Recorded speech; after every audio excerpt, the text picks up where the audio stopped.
On a la chance de recevoir Laurent Peyzer de l'Agence régionale de la santé Auvergne-Rhône-Alpes.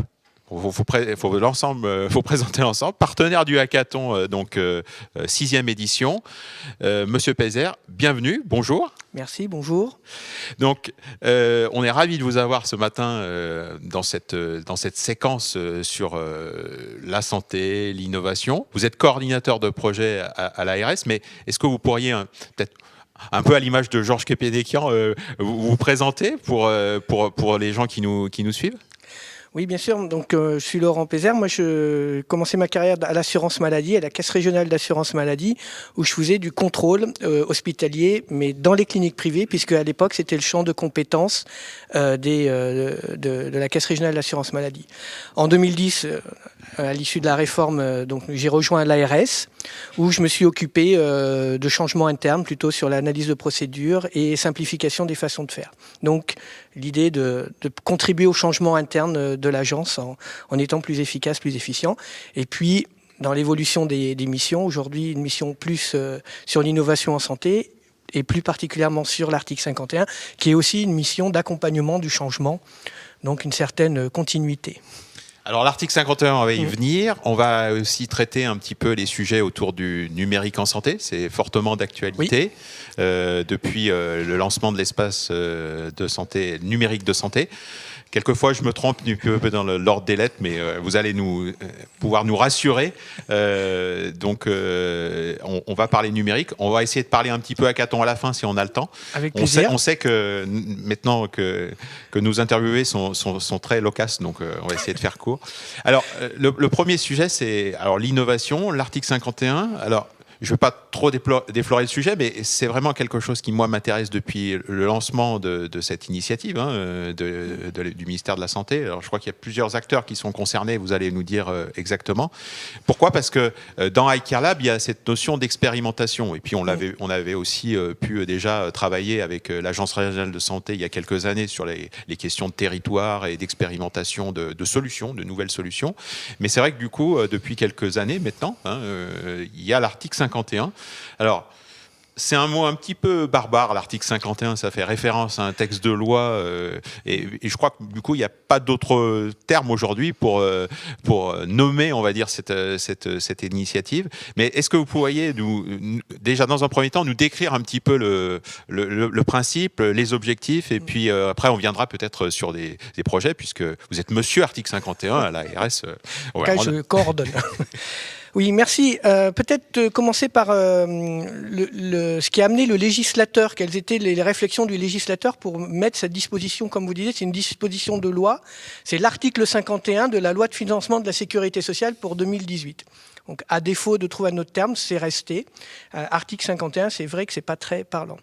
Le législateur avait fait deux constats, en fait. Le premier constat, c'était une lourdeur pour mettre en œuvre des innovations organisationnelles et financières, donc avec le financement assurance maladie, au sein du système de santé. Ça nécessitait une disposition particulière dans les lois de financement, puis derrière des décrets d'application, donc un temps long et parfois pas de décret, donc pas d'expérimentation.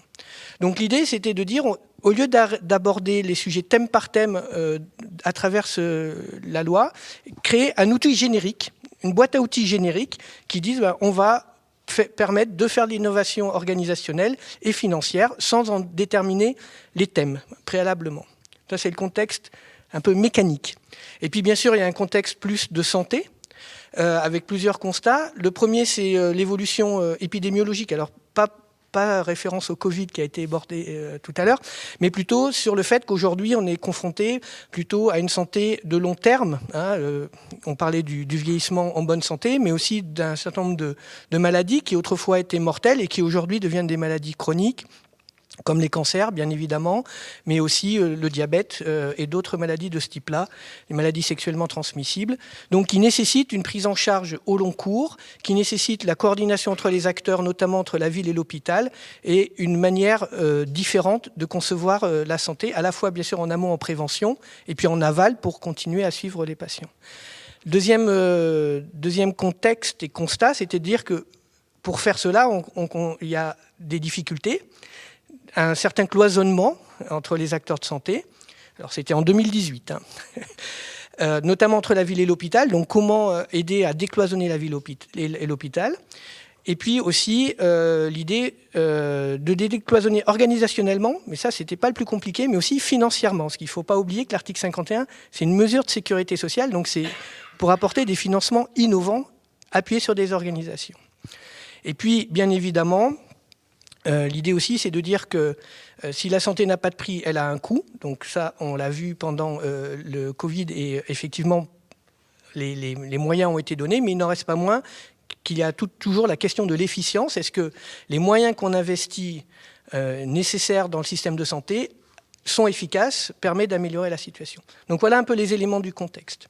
Donc à partir de là, eh bien, c'est la possibilité de déposer des projets avec cette boîte à outils générique. Alors 2018, ça veut dire que maintenant on a un petit peu de retour sur ces initiatives, parce que je crois savoir que la région Auvergne-Rhône-Alpes était assez, enfin, même très dynamique en matière de projets article 51. Alors, vous contribuez certainement largement à cet effort.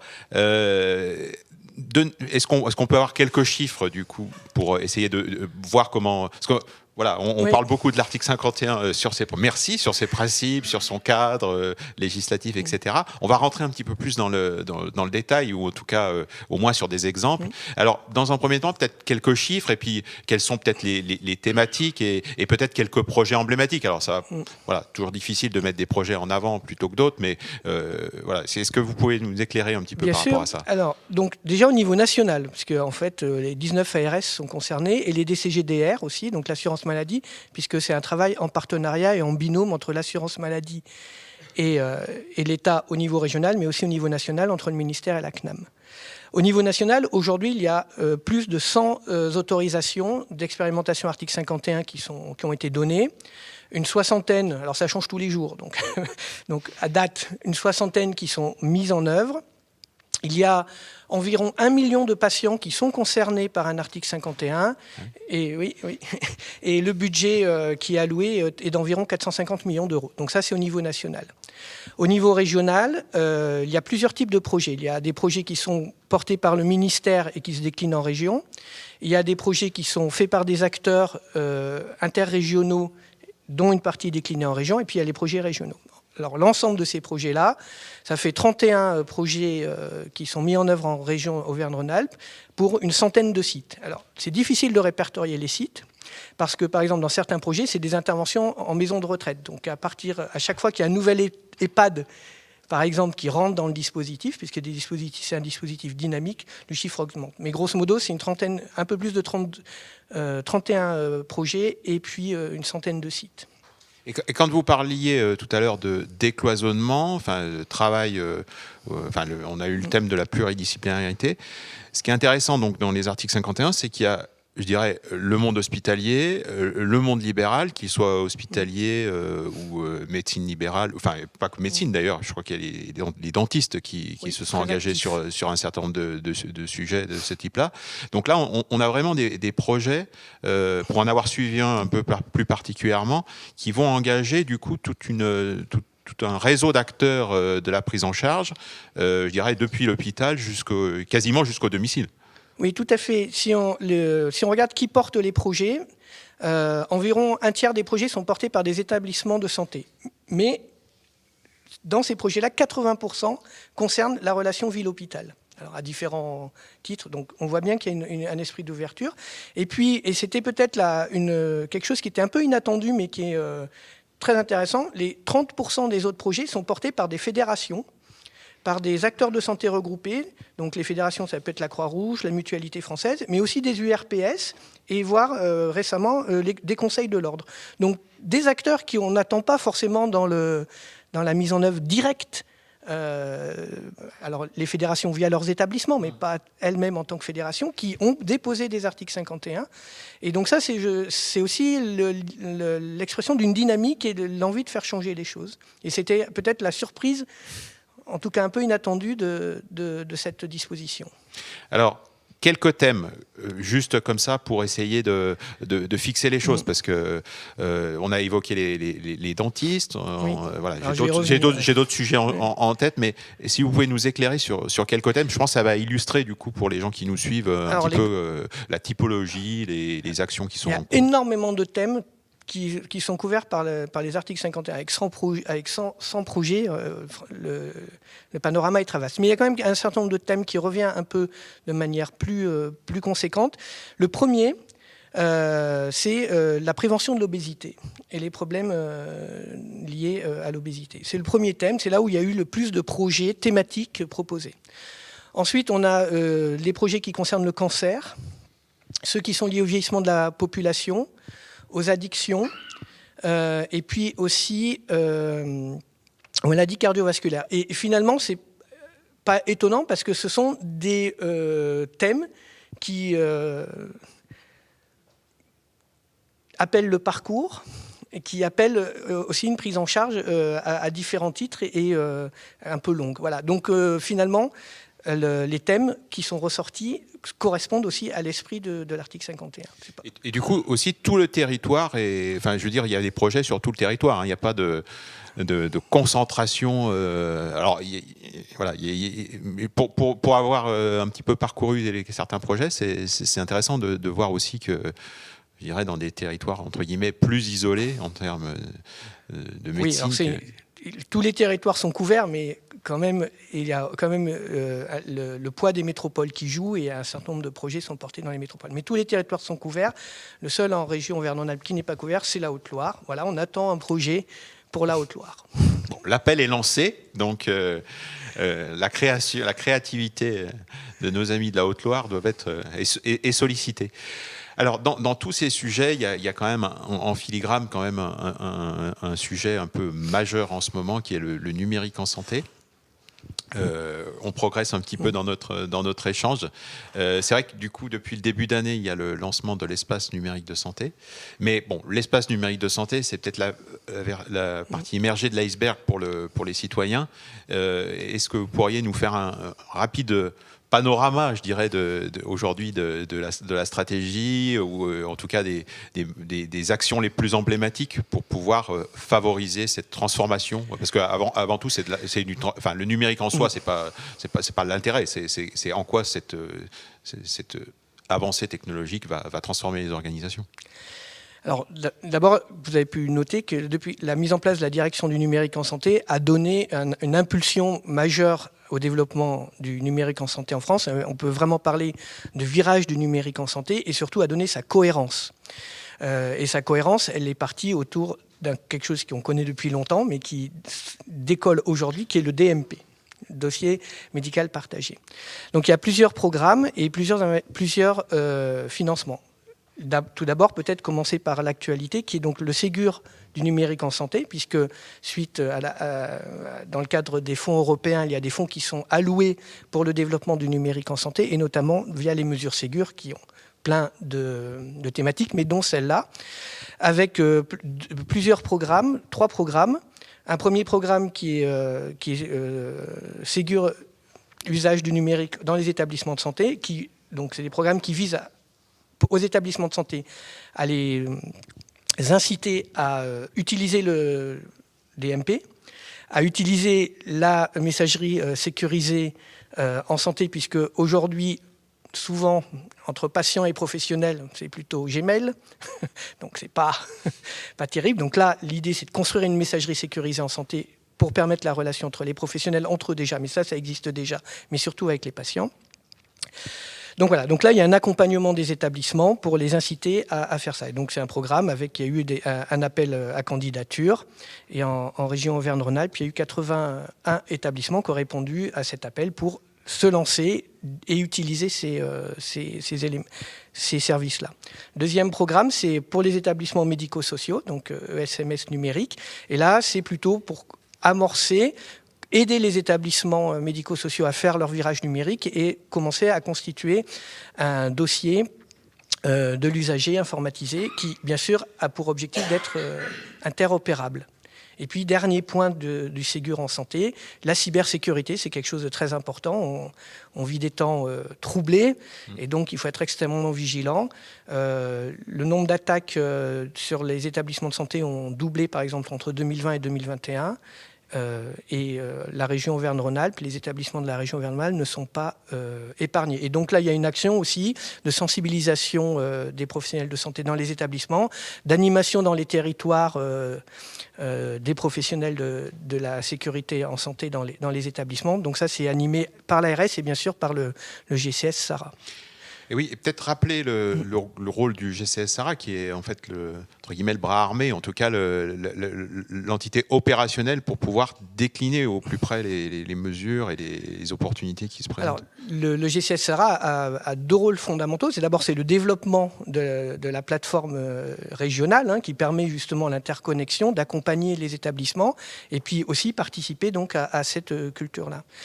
Le GCS SARA, et j'en profite du coup, intervient sur le programme e-parcours, qui est un autre programme du numérique en santé, qui vise à peu près la même chose que le premier, parce que comme je vous disais, il y a un souci et une volonté de cohérence des développements, mais avec un angle un peu différent qui est celui de la coordination des acteurs. Donc, voilà. Et donc de dire comment accompagner le numérique et de coordonner des acteurs. Et donc là aussi, il y a eu un appel à candidature. Alors c'est un peu plus ancien, en 2019. Il y a un certain nombre de projets, il y en a eu 9 en région Rhône-Alpes, Auvergne-Rhône-Alpes, qui ont été retenus. Je vais vous en citer 2, puisqu'en plus, ils relèvent de l'article 51, donc ça tombe bien. Ah, c'est parce double... tout est cohérent.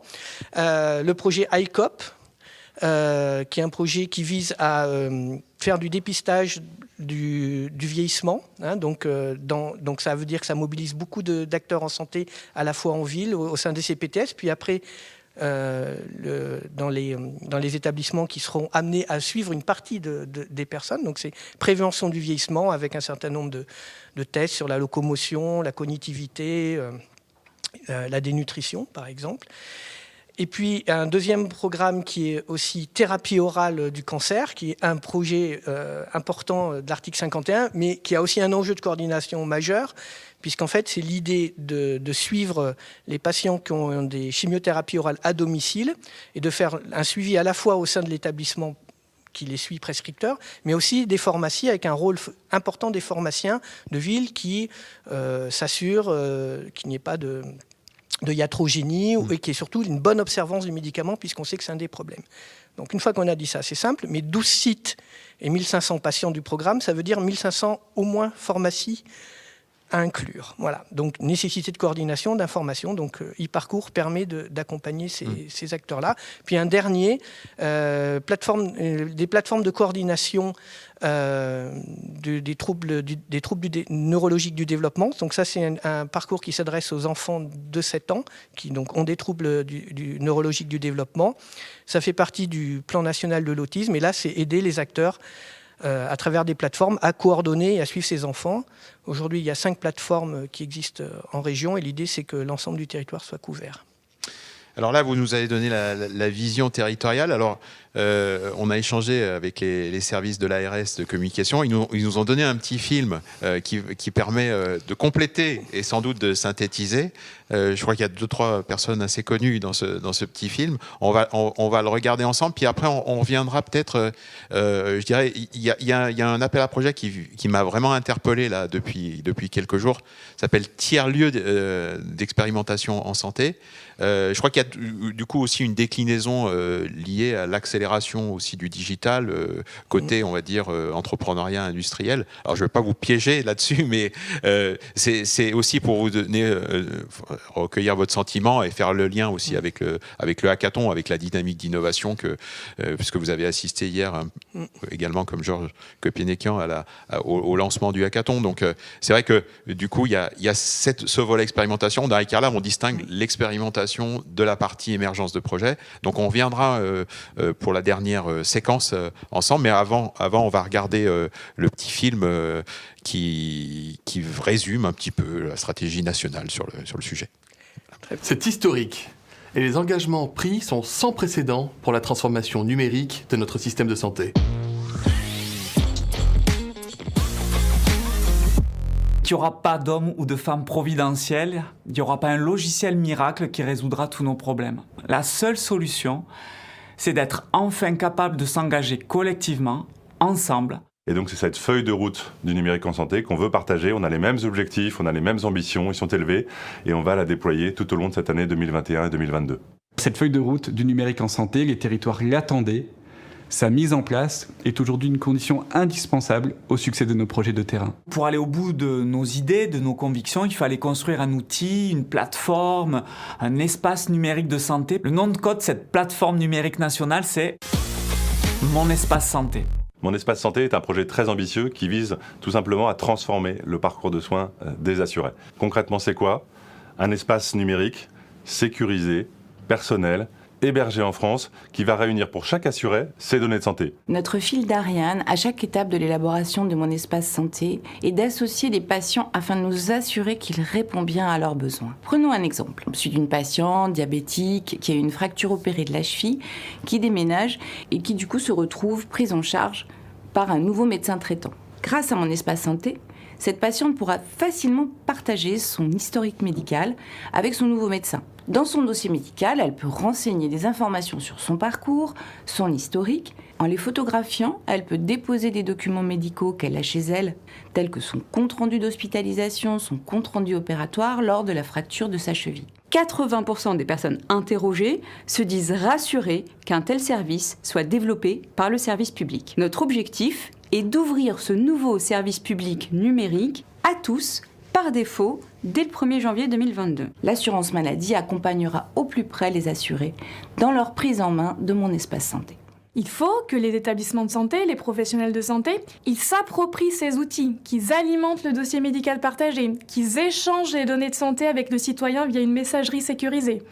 Et puis, il faut enfin que les patients, les associations de patients, les citoyens se saisissent de Mon Espace Santé, se l'approprient pour qu'enfin tous, on soit acteurs de notre santé. C'est vraiment là notre souveraineté numérique qui est en jeu et derrière la modernisation du système de santé dans un cadre de valeurs qui nous semble à nous, société, citoyens, acceptable. On n'y arrivera pas sans vous et on compte vraiment sur vous et vous pouvez compter sur nous.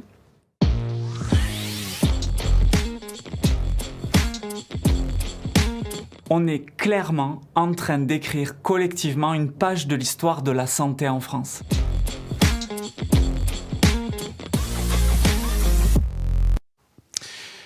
Voilà, un beau résumé du coup avec les aspects appliqués avec Laurent Peyzer. On se retrouve et puis plus que le concept, la politique qui est suivie aujourd'hui au niveau de l'espace numérique de santé. Alors on évoquait quelques appels à projets avant cette coupure film. Alors on peut revenir aussi sur le hackathon. Premier sentiment. Alors vous suiviez déjà le hackathon les années précédentes, mais là vous êtes vraiment au cœur de l'événement. Votre avis un petit peu comme ça à chaud? Alors c'est d'abord une très belle manifestation et on est ravis d'être partenaire du Helsing Health de cette année. On retrouve un peu l'état d'esprit dans lequel nous-mêmes on essaye de se situer. Alors déjà sur le fond du hackathon, ça n'est pas qu'un exercice puisque certains projets aboutissent concrètement. Donc c'est pas on se réunit un week-end, on fait la fête un week-end. On fait la fête un week-end, on travaille le week-end. Non, il y a des réalisations concrètes. Donc un certain nombre de projets aboutissent et donc c'est dans le réel.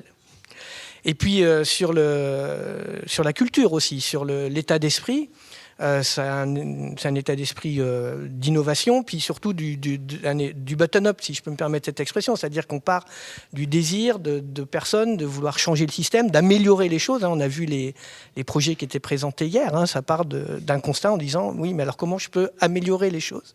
Donc du bottom-up qu'on retrouve dans d'autres, notamment dans l'article 51, c'est de partir des idées du terrain, de les accompagner, de les faire mûrir, et puis certaines aboutissent et on fait avancer le système. Puis c'est aussi l'idée de regrouper les compétences, de travailler en groupe. Il y a un petit aspect compétition, mais il y a surtout un aspect de cohésion de groupe, de travail de groupe, donc de collaboration. Et là aussi, c'est un message de dire il faut faire de la collaboration interdisciplinaire, mais pas que, aussi de la collaboration des compétences, des savoir-être aussi. Des fois, on a besoin juste de gens qui font prendre la mayonnaise, hein, voilà, et leur métier c'est ça. Et puis aussi, pour conclure là-dessus, peut-être c'est très, très rassurant de voir qu'il y a des gens qui se mobilisent et qui ont le désir de s'investir personnellement pour faire changer les choses, pour améliorer le système de santé. Donc c'est vraiment une très très bel événement, très belle expérience. Puis on se retrouvera demain pour le jury. Ah oui, bien sûr. Donc on aura l'occasion de mettre en avant les meilleurs projets. Alors du coup, si je décode un petit peu, on pourrait imaginer que le hackathon, c'est un peu l'école de l'article 51, quasiment. En tout cas, l'état d'esprit est le même. C'est-à-dire, l'état d'esprit est le même, c'est-à-dire d'abord une vision bienveillante et ouverte des idées. On part de l'idée. C'est un changement, parce que souvent, nous, on part des dossiers administratifs. Là, on part de l'idée. Donc on reverse un petit peu la table. On repart de l'idée. Et d'ailleurs, pour déposer un article 51, bien sûr, il y a un certain formalisme. Oui, je ne faisais pas le raccourci entre projet du hackathon et article 51. Mais on regarde l'esprit. C'est un formalisme qui est une lettre d'intention. Hein, c'est intéressant. L'intitulé a toute sa signification. On pose une lettre d'intention. Et là, on regarde si l'idée est bonne. Et on regarde après si elle rentre aussi dans le cadre de l'article 51. C'est-à-dire, est-ce qu'il y a une innovation? Est-ce qu'elle déroge à une organisation et un financement actuel? Voilà. Est-ce que c'est efficient? Est-ce que ça apporte de la qualité? En général, les porteurs sont très sérieux, donc la réponse est oui. Et puis, dernier élément, c'est peut-être un point important, est-ce que c'est reproductible? C'est-à-dire, est-ce que si on met en place cette idée-là sur le territoire avec un porteur, et si ça marche, est-ce qu'on peut le projeter ailleurs dans le territoire français? Et c'est là le vrai enjeu finalement de l'article 51, c'est ce dernier point. Et c'est très exigeant pour les porteurs de dire je n'améliore pas une organisation locale, je ne règle pas un problème local dans mon établissement, dans mon territoire, je crée un parcours où j'ai un projet qui pourra être reproduit ailleurs et qui pourra aider et contribuer à améliorer le système ailleurs en France. Voilà, donc c'est le même état d'esprit. État d'esprit similaire. Merci Laurent Peyzer de vous être prêté à cette interview Hacking Health Lyon 2022, 6e édition. Et puis, comme vous l'avez dit, on se retrouve au moins déjà demain pour le jury. On aura l'occasion aussi d'en parler. Un jury fortement retaillé. D'ailleurs, avec l'assurance maladie, article 51, ARS, Absolument. assurance maladie. Oui, c'est l'assurance maladie en qui sera binôme. là. Voilà. Merci en tout cas. Et puis, profitez un peu de votre temps pour aller voir ce qui se passe dans les équipes. Merci à vous, puis avec grand plaisir.